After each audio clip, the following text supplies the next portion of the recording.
So from our SWOT analysis, we picked out a few possible strategies for Twitter. One of these would be to encourage and promote universities to market and advertise through Twitter. A lot of Twitter's marketing algorithms and a lot of their research data already shows that universities would have a platform to appeal to specific users based on geography, demographics, and personal interests. As we've mentioned before, a large user base for Twitter is the demographic ages of 16 to 25.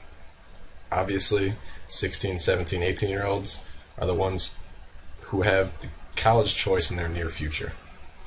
Some of the drawbacks from this would be that while teenagers are typically the ones who end up choosing the school they want to go to, parents are likely the ones paying the bills.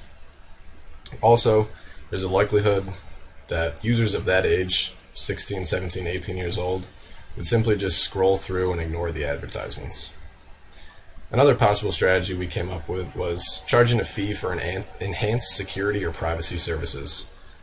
We figured this would be a pretty attractive idea for a lot of companies, a lot of news outlets, as a lot of them have been hacked in recent years and in recent months.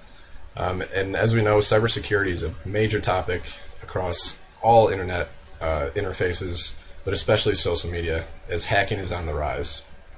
This also would create an additional source of revenue generation for Twitter, as they could charge a fee for monthly services that companies would likely be willing to pay for. However, again, there are a few cons to this. It would likely require some costly software development on the part of Twitter. In addition, it would increase their liability, as breaches of this enhanced security would likely cause litigation and civil lawsuits.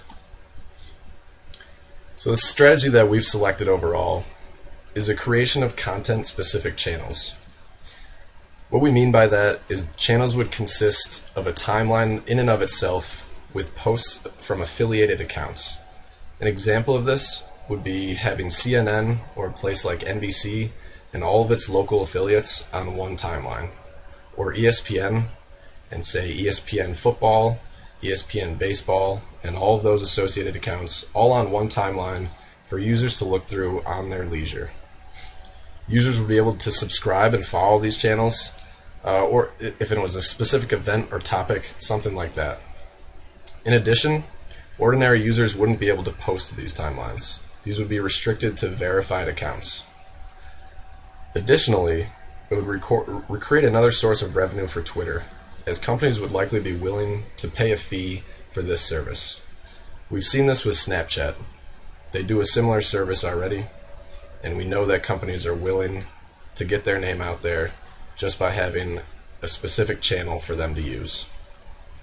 It also gives Twitter another marketing strategy to appeal to current and also potential advertisers. This would be a form of more direct communication for the advertisers, and they will be able to appeal to specific demographics that they are specifically targeting. One of the cons that we've identified with this is it would likely increase operating costs for Twitter, as well as the creation of additional software.